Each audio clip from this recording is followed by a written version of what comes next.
함께 마음을 정돈하시고 주연절 넷째 주일 1월 30일 마지막 주일 예배를 살아계신 하나님께 예배드리도록 하겠습니다.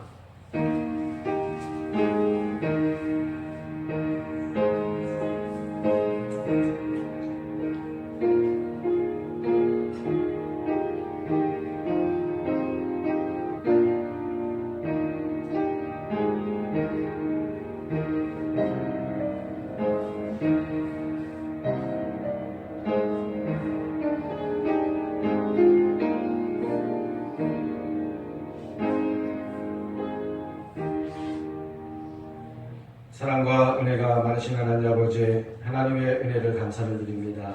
오늘 거룩한 주일을 저에게 허락하시고 하나님 성전에서 또 각 가정에서 예배할 수 있도록 인도해 주심을 감사를 드립니다.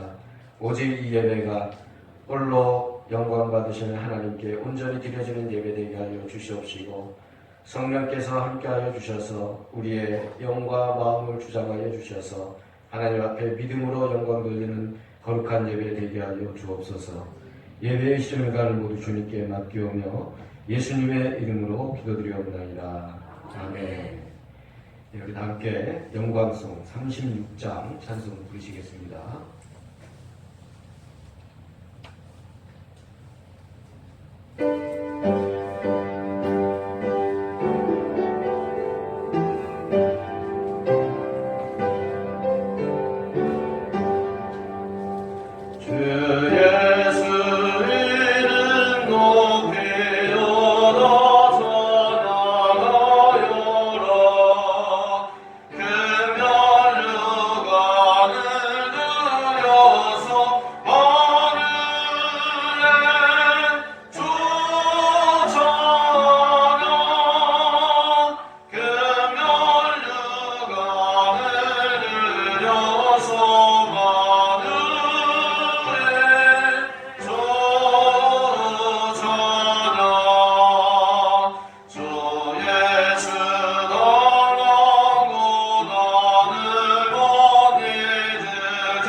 오늘 우리에게 주신 하나님 말씀 보겠습니다.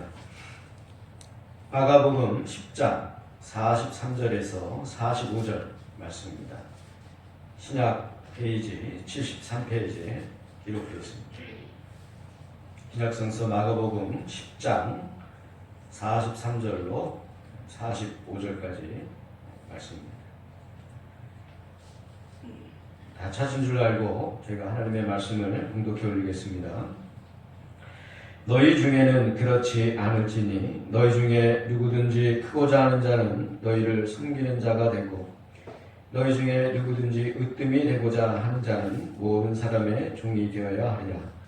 인자가 온 것은 섬김을 받으려 함이 아니라 도리어 섬기려 하고 자기 목숨을 많은 사람의 대속물로 주려 함이니라. 아멘.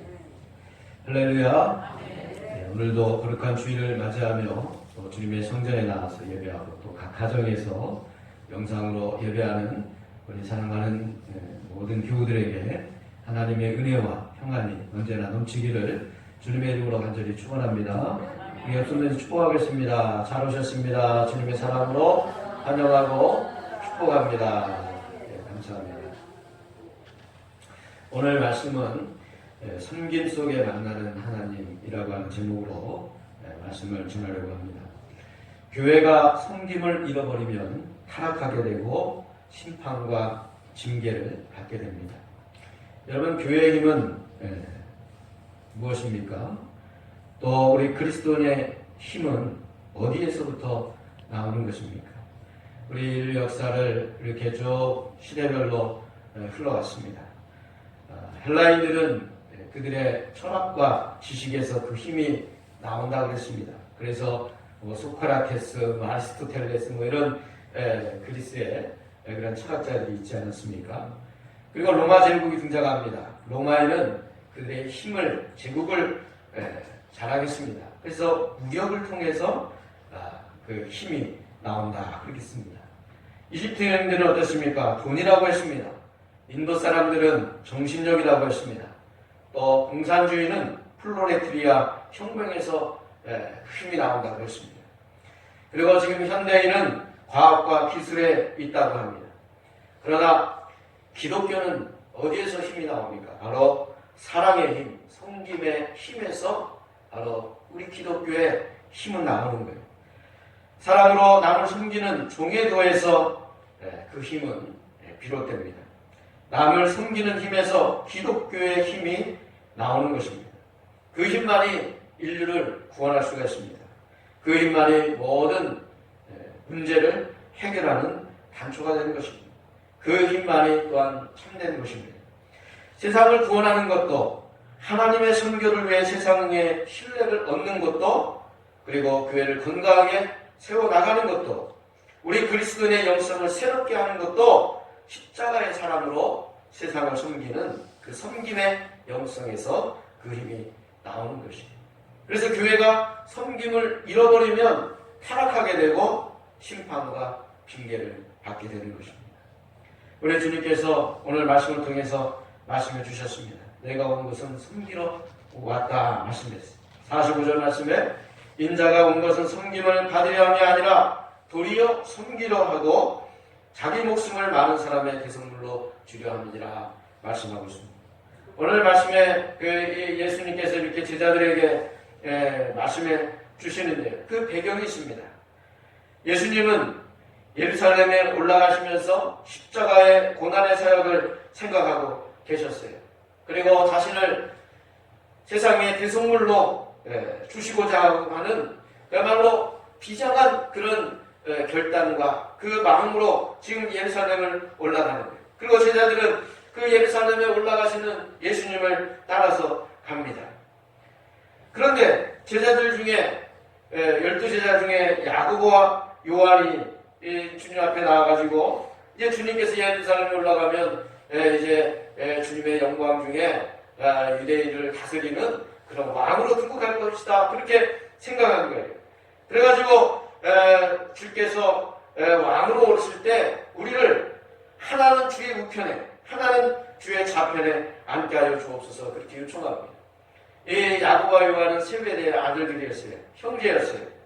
그렇게 요청하는 것을 보고 다른 제자들이 그것을 지켜보면서 이 두 형제가 하나는 주님의 우편에 앉게 해달라고 하고 하나는 주님의 좌편에 앉게 해달라고 하니까 이 모습을 보고 몹시 화를 냈다 이렇게 말씀을 보면 기록을 하고 있습니다.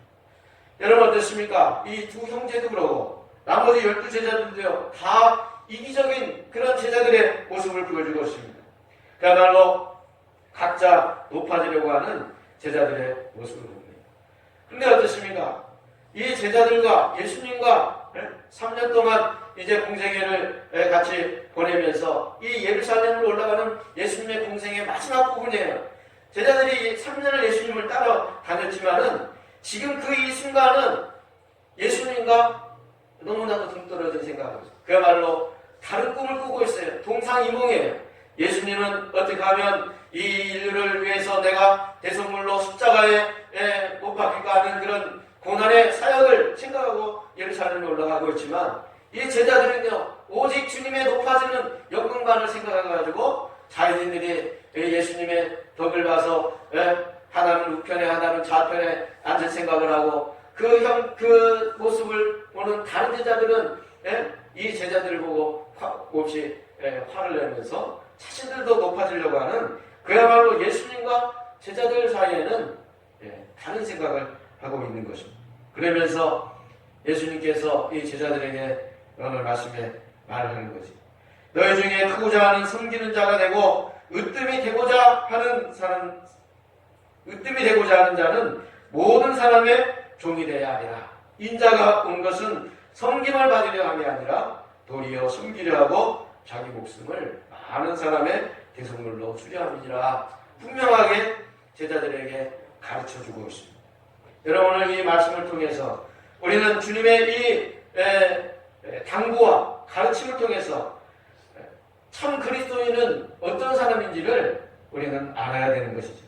여러분 누가 위대한 사람입니까? 우리는 다 성공적인 삶을 살기 위해서 노력하고 또 바쁜 생활을 하지만 그야말로 진정한 성공적인 삶은 무엇인가를 우리에게 가르쳐주고 있는 거예요. 누가 축복된 삶을 사는 것입니까? 인간의 진정한 삶의 목적이 무엇입니까? 그것은 바로 섬김의 삶을 사는 사람들이라는 것을 오늘 예수님께서 우리에게 가르쳐주고 있습니다. 겸손히 남을 섬기는 삶이라는 것이에요. 자기를 위한 이기적인 삶이 아니라 다른 사람을 위해서 사는 이타적인 삶이라는 것입니다. 다른 사람을 유익하게 하고 도우며 사는 것입니다. 사랑을 나누어주는 삶이 그야말로 참 그리스도인의 모습이라는 거예요. 요즘에 보면 우리 기독교가 많이 비판을 받고 있습니다. 그것은 바로 기독교가 이기적인 모습을 보여주고 있어요. 다른 모든 공동체는 고통을 분담하면서 지금 어렵게 살고 있는데 물론 기독교의 전부가 아니지만은 일부지만은 어찌 보면은 이것이 바로 우리 개신교의 그 영성의 모습이 아닌가 이렇게 생각하면서 참 개탄스러운 현실을 보고 있습니다. 그래서 나만 잘 되면 되겠지 그런 생각을 혹시 갖고 있지는 않은지 그래서 방역에 많은 어려움을 우리 주고 있는 것이 현실입니다. 이런 속에서 우리 한 기독교인으로서 참으로도 참 안타까운 현실을 맞이하고 있습니다. 사랑하는 여러분, 우리의 삶의 모습은 어떤 모습입니까? 남을 섬기는 종의 모습인가? 아니면 남 위에 군림하려고 하는 지배자의 모습인가를 생각하면서 오늘 말씀을 통해서 겸손히 섬기는 우리 예수님의 종의 모습, 겸손히 남을 섬기는 이 종의 모습을 보이신 예수님을 닮아가는 우리 그리스도인들 다 되시기를 주님의 이름으로 간절히 축원합니다. 여러분 무엇을 구할 것입니까? 바로 우리 인생의 목적은 예수님의 목적이 되어야 되는 것이 오늘 말씀에 우리 예수님께서 인자가 온 것은 섬기려 오셨다 그렇게 주님께서 이 땅에 오신 목적을 분명하게 가르쳐 주고 있어요. 그런데 당시 유대인들은 이 예수님의 섬김을 받아들이지 않았습니다. 왜 그렇습니까? 유대인들의 교만 때문에 그래요. 유대인의 선민의식 때문에 그렇습니다. 자기만 우월하고 자기 민족만 우월하기 때문에 그 예수님께서 세계를 향해서 복음을 전하고 또 유대인들을 넘어서서 인류를 향한 그 하나님의 구원의 역사식을 유대인들이 받아들이지 못하는 거예요. 왜 받아들이지 못했습니까? 자신들만 최고라고 생각했기 때문에 그 교만이 결국은 예수님을 배척했고 진정으로 메시아로 오신 그 예수님을 알아보지 못했어요. 그들은 항상 우월의식을 갖고 있었기 때문에 영광의 왕, 화려한 왕궁, 그런 것만 생각한 거예요. 그러니까 제자들조차도 예수님은 그렇게 3년 동안 따라갔음에도 불구하고 그 예수님께서 예루살렘에 올라갈 때 영광의 모습만 생각하는 거예요. 그래서 나를 하나님 우편에 앉아주시고 또 나를 좌편에 앉아주세요. 그런 요구만 하게 돼요. 왜냐하면 제자들도 유대인이지 않습니까? 근데 그들의 그 편협함과 우월의식은 어디에서 깨집니까? 예수님의 십자가의 고난과 또 예수님의 부활을 통해서 베드로를 비롯한 다른 제자가 다 깨지는 거예요. 그러면서 겸손으로 오신 그 섬김의 메시아를 제자들은 이제 알아보고 그들의 헌신과 순교를 통해서 그 기독교의 그 메시지가 나가지 않습니까? 근데 유대인들은요, 섬김으로 오신 그 메시아를 알아보지 못하는 것이에요. 왜냐하면 항상 영광스러운 모습만 추구하기 때문에 그렇습니다. 그러나 우리 기독교인은 이 예수님의 그 섬김으로 오시는 그 메시아의 오심을 우리는 예수님의 탄생의 그 이야기를 통해서 우리는 더욱더 깨달아야 되는 것이죠. 메시아를 기다리는 마음은 바로 마구간의 겸손한 주님의 모습이 되어야 되는 거예요. 여러분 어떻습니까? 예수님의 공생의 삶은 바로 섬김의 모습이었고 겸손의 모습이었습니다. 그래서 참 그리스도인의 모습은 남을 섬기는 그리스도인이 되어야 되는 거예요. 종의 모습, 종의 삶, 그 삶을 우리가 살아가야 됩니다. 여러분 우리 마더 테레사 수녀 이야기를 잘 알고 있습니다. 그의 일평생을 가난한 사람들을 섬기는 그런 모습으로 그의 삶을 살아갔습니다. 그런데 마더 테레사가 늘 가난한 사람들을 향해서 그 섬김의 모습을 다하고 그렇게 되니까 한 기자가 묻습니다. 당신의 동료와 또 여러 수녀들은 다 가톨릭 거기 안에서 출세하고 또 중요한 요직을 받고 그러는데 그 동료들을 보면서 뭐 느끼는 것이 없습니까? 그렇게 말했더니요, 마더 테레사 수녀가 말합니다. 허리를 굽혀 남을 섬기는 사람들은 위를 바라볼 겨를이 없습니다. 그렇게 말했다. 나는 거기에 관심이 없다는 거예요. 그러니까는 일평생을 가난하고 소외되고 그런 사람들을 위해서 섬기는 삶을 살았습니다. 여러분 세상에서 노벨상이 제일 크지만은 천국에서는 천국상이 있는데 그것이 바로 무엇이냐면 하나님을 섬기고 이웃을 섬기는 섬김의 상이 제일 큰 상이라는 것입니다. 다면이라고 하는 신부가 있습니다. 다면이라고 하기도 하는데요. 이분이 이제 일평생 나병 환자를 돌보는데 하와이의 섬에 하와이의 몰리카이 섬이라고 하는 섬이 있습니다. 그곳에서 나병 환자들을 돌보다가 그가 1889년에 이제 사망을 하게 되었습니다. 그도 이제 나병에 이렇게 옮기게 되었죠. 그런데 이제 그가 죽으니까 이제 그 몰리카이 그 섬의 사람들이요, 이 하와이 정부에서 이 사람에게 그 상을 줬어요. 카라카루아라고 하는 그 상을 내리면서 참 우리 그 섬 주민들, 우리 나병 환자들을 잘 도와준 것에 감사하고 그의 삶을 기렸어요. 그리고 그를 그 몰리카이 섬에 안장을 했습니다. 근데 이 소식이 이제 고국 벨기에에 알려지고 이제 1936년 몇십 년이 지나가지고 이 고국 벨기에에서 이 다미행 신부를 기리기 위해서 그의 시신을 고국으로 이제 데리고 와서 안치하려고 합니다. 그런데요, 이 몰리카이 섬의 주민들이 그것을 반대합니다. 우리를 위해서 평생 수고해준 또 섬김을 다한 이 신부를 데려갈 수 없다고 그렇게 말해요. 그래가지고 이 협상 끝에 어떻게 했냐면 이 벨기에 정부는 이 시체를 이제 고국에 안치하기 위해서 가져가는데 다 가져간 것이 아니라 이 다미행 신부의 오른팔, 오른팔은 잘라서 이곳에 이 몰데카이 섬에 계속 남게 해달라고 그 주민들이 요청을 하니까요. 그렇게 해서 오른팔을 남고 나머지 시신을 이 벨기에 정부로 가져간 거예요. 그러면서 이 몰데카이 사람들은요, 이 오른팔을 이 몰데카이 섬에 남기면서 이 다미엘 신부에 대해서 어떻게 말을 하냐면, 모든 사람들이 우리를 벌었을 때 당신의 이 손을 가지고 우리를 섬겼습니다. 모든 사람들이 우리를 배척했을 때 당신은 이 손으로 우리를 안아주고 보듬어 줬습니다 하면서 이 다미엘 신부를 보낼 수 없다고 하는 그 사랑의 마음을 표현했어요. 여러분, 그렇습니다. 섬김을 다한 사람, 그 사람을 절대로 잊지 않습니다. 리차드 포스터라고 하는 영성 신학자는 이렇게 말했어요. 기독교에 두 개의 상징물이 있다고 했습니다. 여러분, 무엇이겠어요? 하나는 십자가예요. 우리 십자가를 보면서 우리 기독교의 그 신앙의 정신을 이어봤습니다. 그런데 이 사람은 또 다른 하나는 무엇이냐면 손이라는 거예요.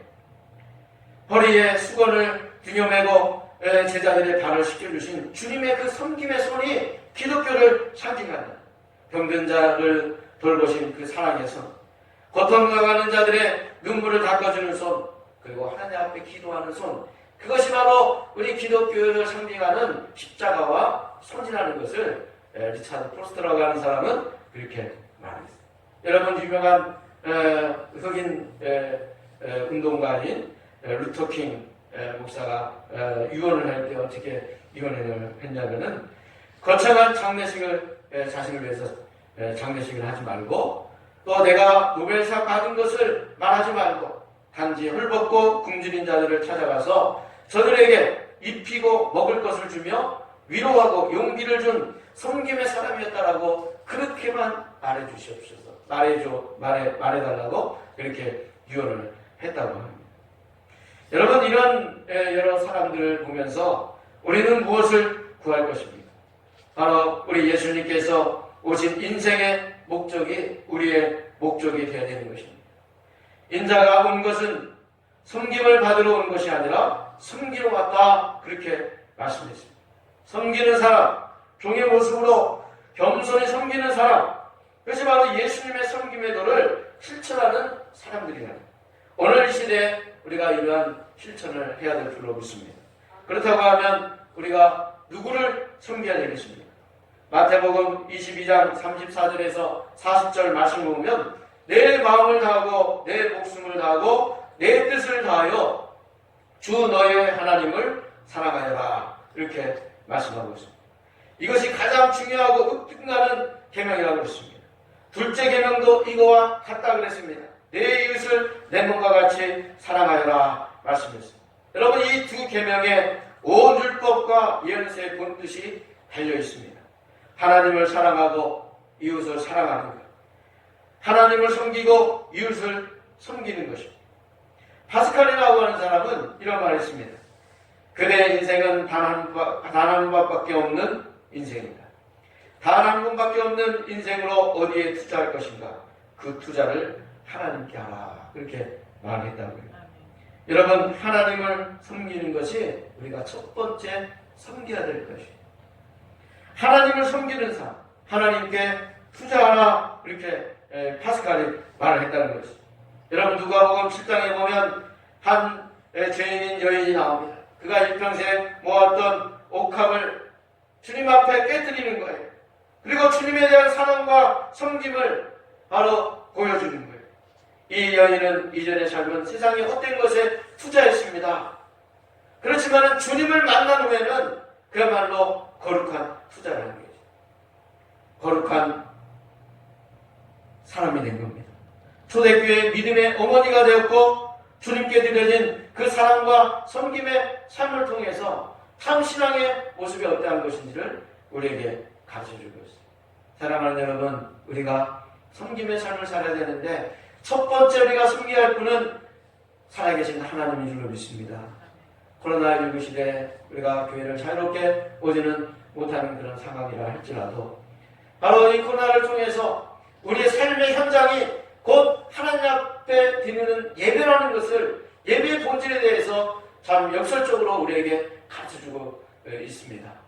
여러분, 우리가 하나님을 예배할 수 없는 자유로운 그런 그 형편에 있진 않지만은 우리가 교회에 있든지 아니면 이 삶의 현장에서든지 항상 하나님을 예배하고 하나님을 섬기는 일에 게으르지 아니하고 주님께 온 힘을 다하여서 주님을 먼저 섬기는 믿음의 백성들 다 되시기를 주님의 이름으로 간절히 축원합니다. 우리 교회가 이제 열악한 상황 속에서도 어떻게 지금 그 영상 예배를 이제 다 송출하지 않으면 안 되잖아요. 그래서 뭐 제 핸드폰으로 지금 이렇게 찍고 있는데 얼마나 참 그래도 다행이고 감사한지 모르겠어요.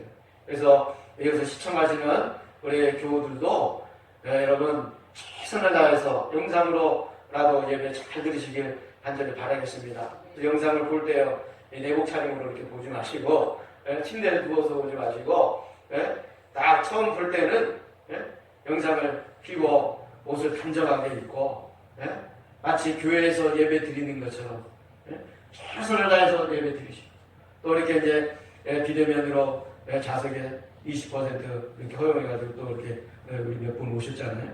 그러니까 여러분, 교회에서든지 우리 삶의 현장에서든지 하나님을 섬기는 일에 게으르지 아니하고 최선을 다해서 먼저 하나님을 잘 섬길 수 있는 우리의 믿음의 백성들 되시기를 주님의 이름으로 간절히 부탁을 드립니다.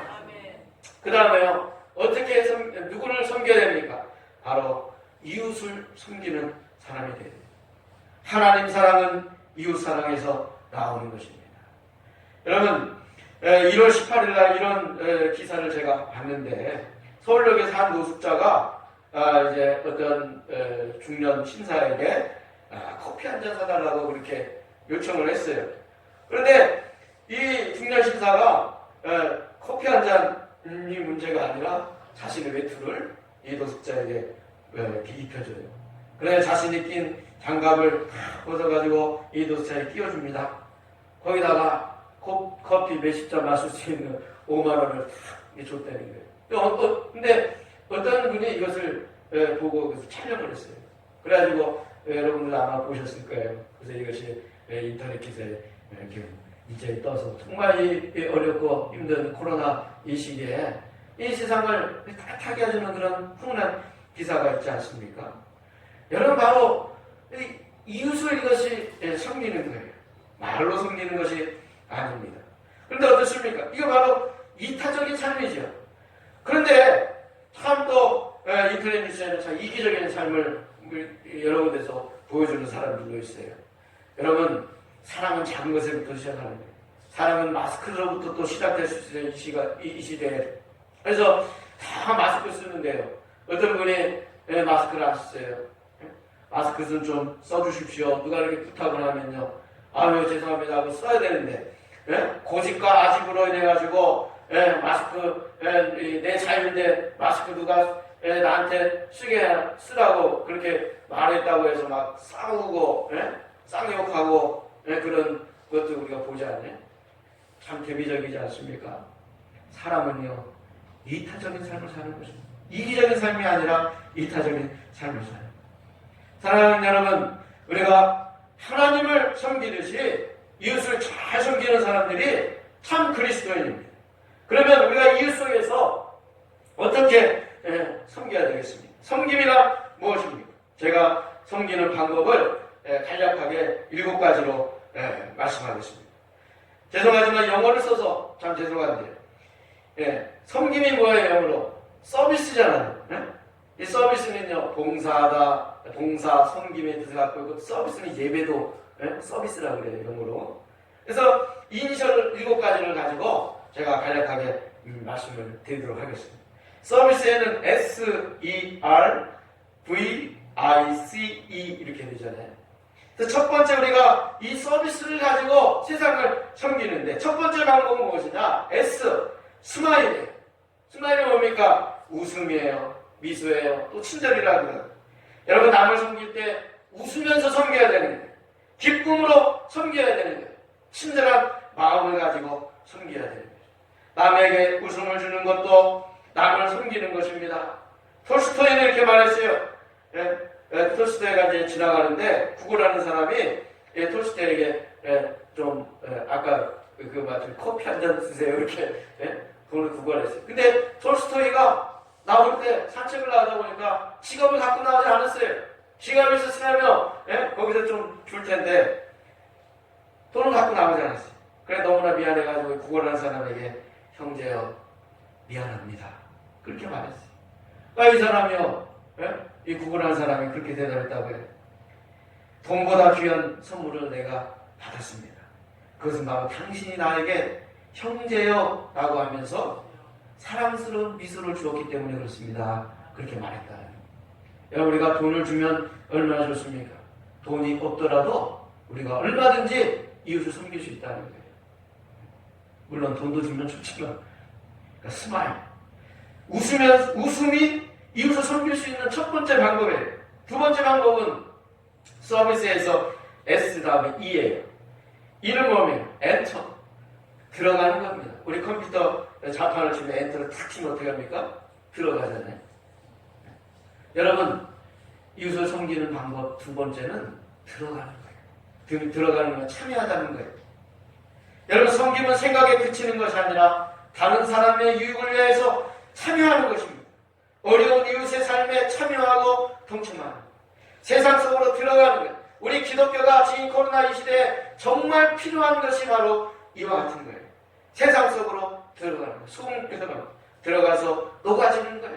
참여하는 거예요. 여러분 참여한다는 거 무엇입니까? 소통한다는 거예요. 지금 기독교가 개신교가 소통하지 못해가지고 이러한 일이 발생하고 있어요. 세상 사람들이 교회에 요구하는 것이 무엇인지 그것을 알아야 됩니다. 소통하지 않는 교회는 우리가 선교할 수가 없어요. 세상을 구원하는 것이 우리 기독교의 본질인데 그것을 다 잃어버리게 되는 것입니다. 그것을 우리가 지금 보고 있지 않습니까?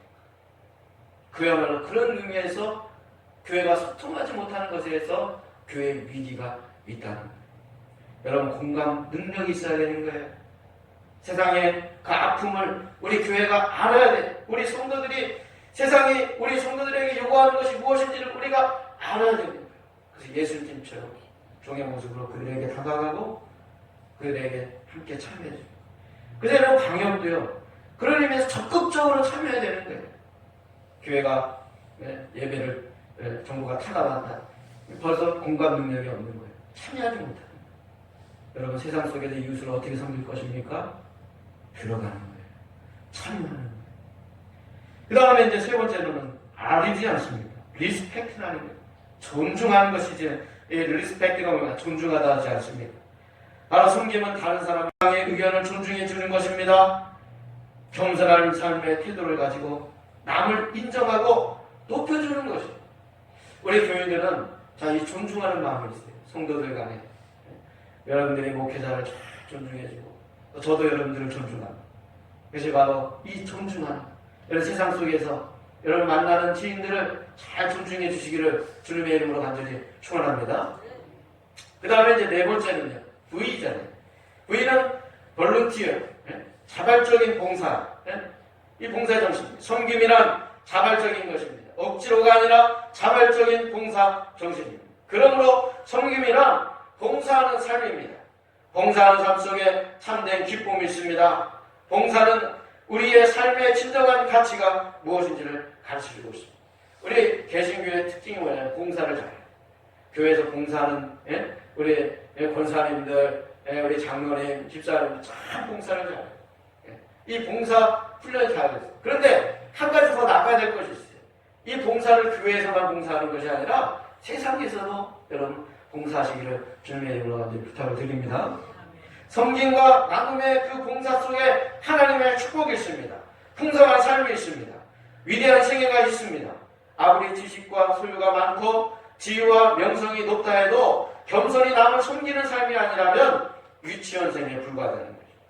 비록 부족할지라도 부족한 대로 남을 섬기고 사는 인생이라고 하면 천사도 흠모할 고귀한 인생이 되는 것이에요. 인생은 결코 양이 아니라 질이라는 거예요. 여러분 항상 우리의 삶 속에서 봉사하는 그런 삶이 되시기를 주님의 이름으로 부탁을 드립니다. 다섯 번째로는 I죠. I. 서비스에서 I. 그건 바로 인터레스트라고 하는 거예요. 인터레스트가 뭡니까? 관심이 있다는 거. 관심을 말하는 거예요. 인터레스트. 뭐에 관심이 있다. 흥미가 있다. 여러분 상대방의 관심사가 무엇인지를 아는 것. 여러분 이것이 바로 공감 능력이라고 했어요. 무작정 숨길 수 없습니다. 상대방의 마음을 알고 그 사람과 하나 되는 것이에요. 상대방의 마음을 알기 위해서 그러기 위해서 마음을 열어야 되는 것이죠. 항상 여러분 가족에게도 관심 갖고 우리 교인들에게도 관심 갖고 이웃에게도 관심 갖고 이 관심이 중요해요. 그러니까 여섯 번째로는 C죠. 케어라고 하는 것은 누구를 돌본다, 배려한다 그러는 거예요. 여러분 남을 배려하고 돌봐야 되는 거예요. 여러분 고난당하는 자에게 여러분 배려할 수 있고 나보다 더 약하고 또 아픈 사람을 배려할 수 있는 그런 섬김의 마음이 있어요. 그래서 여러분 고통당하는 자를 위해서 눈물을 흘릴 줄 알아야 돼요. 눈물은 바로 섬김의 재료입니다. 남을 섬기는 종의 모습, 허리를 굽히고 남을 섬기는 모습을 우리가 가져야 됩니다. 마지막으로 일곱 번째로는 서비스에서 E입니다. 그건 바로 에반젤리즘. 여러분 에반젤리즘이 복음이라고 하는 뜻을 갖고 있어요. 바로 생명의 복음을 말하는 거예요. 몸으로, 마음으로, 물질로 주어진 재능에 따라 우리가 섬길 수 있습니다. 또한 사랑 어린 미소를 지으면서 정겨운 말이며 또한 눈물의 기도 너무나도 소중한 섬김입니다. 그러나 가장 무엇보다도 중요한 것은 예수 그리스도의 피 묻은 그 십자가의 복음, 생명의 복음이 참으로 이웃을 섬기는 것입니다. 왜냐하면 예수 그리스도의 복음이 그 누구에게도 어떤 상황에게도 다 필요하고 궁극적인 복음이 되기 때문에 그렇습니다. 성전 비문 앞에 앉은 안진뱅이가 있어요. 사도 요한과 베드로가 복음으로 이 영혼을 섬겼어요. 응답은 나 없어도 내게 있는 것으로 내게 주노니 나사렛 예수 이름으로 걸어라. 그렇게 이 안진뱅이를 일으키고 그에게 새 소망을 더해주시지 않았습니까? 바로 우리 이웃을 섬기는 마지막 섬기는 무엇이냐면 이 생명의 복음으로 그 영혼을 구원하고 영원한 영생의 소망을 주는 것이 바로 이웃을 섬기는 마지막 그 일곱 번째 방법이에요. 사랑하는 여러분, 오늘 말씀의 제목이 섬김 속에서 만나는 하나님입니다. 여러분, 이 서비스라고 하는 것은 예배라고 했어요. 여러분, 우리가 이 시대, 코로나 시대 하나님을 어떻게 드러내고 하나님을 어떻게 만나는 것입니까?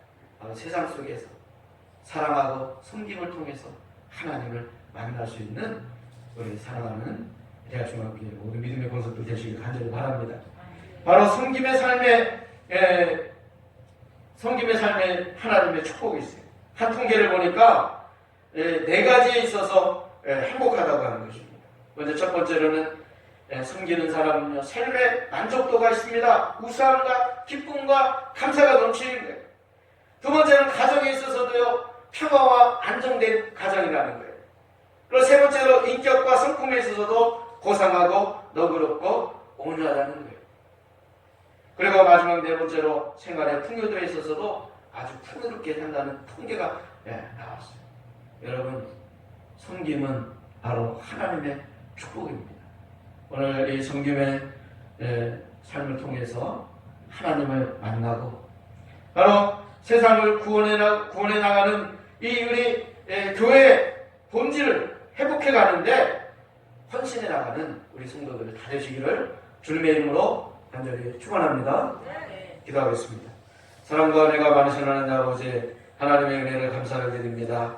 오늘 이렇게 거룩한 주일을 맞이하게 하시고 섬기러 오신 우리 예수님의 그 인생의 목적을 우리가 알 수 있도록 인도해 주심을 감사를 드립니다.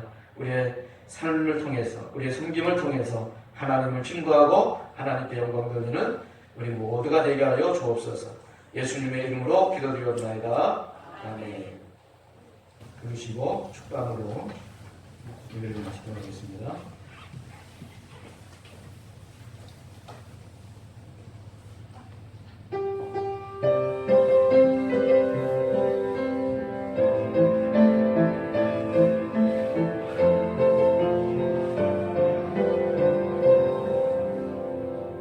여호와는 너에게 복을 주시기를 원하며 너를 지키시기를 원하시며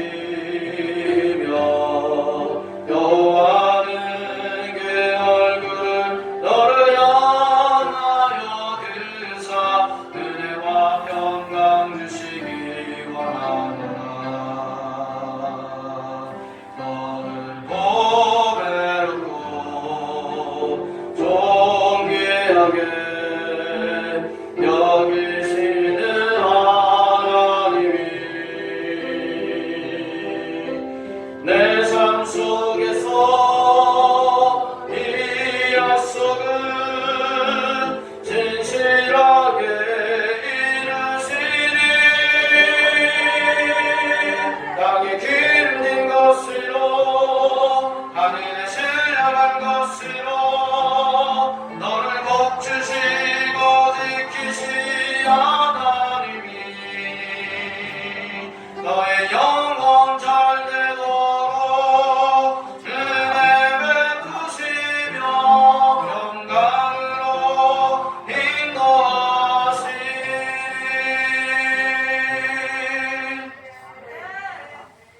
지금은 우리 주 예수 그리스도의 은혜와 하나님 아버지의 크신 사랑하심과 성령의 위로 교통 역사 감동 감하심 세상에 섬기러 오신 우리 예수님을 따라서 이 세상 가운데 섬김을 통해서 하나님을 만나고 이웃을 사랑하길 원하는, 그래서 하나님의 축복을 누리며 살아가는 우리 사랑하는 모든 믿음의 권속들 머리머리 위에 이 세계와 이 민족 위에 지금부터 영원히 함께 하시기를 간절히 축원하옵나이다. 아멘.